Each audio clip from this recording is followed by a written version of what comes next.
Good day. Could you please introduce yourself? Good day to you, ma'am. I am Marian Apostol Bernal. I am 27 years old. I live in Anaguan, Ilagan, Isabela. Vocational graduate in Technical Education and Skills Development Authority for 6 months. I took cookery. I am single. I have 4 brothers. They are 34 years old, 32 years old, 24 years old, and 19 years old. I have 2 sisters. Their ages are 30 years old and 19 years old. Okay, tell me about your working experience as a domestic helper. I work as domestic helper in the Philippines last 2017 to 2024. How many helpers in the house? Only the helpers in the house. Did you renew your contract? No, because I want to expand my experience as a domestic helper in other countries. What will you do in the house start from the morning? First, I will fix myself and I will cook food for my employer, and I will clean the house, including the walls and windows. Okay. Why do you want work in Hong Kong? I want to work in Hong Kong because I want to earn and give money to support my family financial problem. How can you manage your homesick?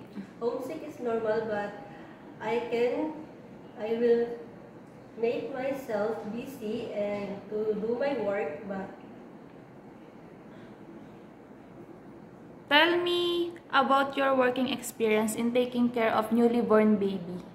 in my previous employer, on my experience, I am the one who look after the baby. I do feeding, changing clothes, changing diaper, prepare the vitamins, and sterilizing the bottle. Okay, what will you do if the baby has a fever? First, ma'am, I will check the temperature using the thermometer, and then I will call my employer to inform what happened to the baby. Okay, do you have experience of taking care of elderly? No, I don't have experience of taking care of elderly, but I have experience only of taking care of baby. Okay. Can you promise not to break your 2 years contract, and how could you manage it? I promise not to break my 2 years contract. I can manage it by showing positive attitude to my employer. I promise to finish any commitment signed with him.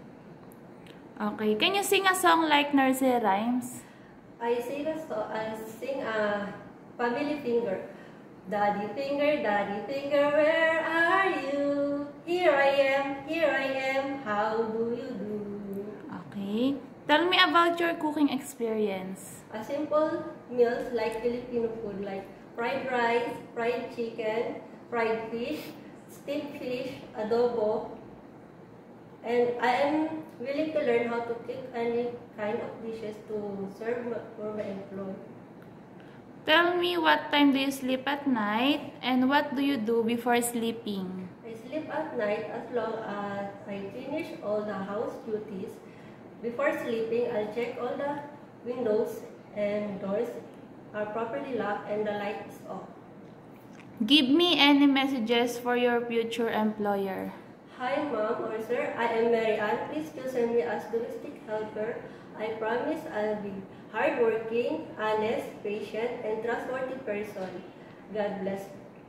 Okay, thank you. Thank you and have a nice day po.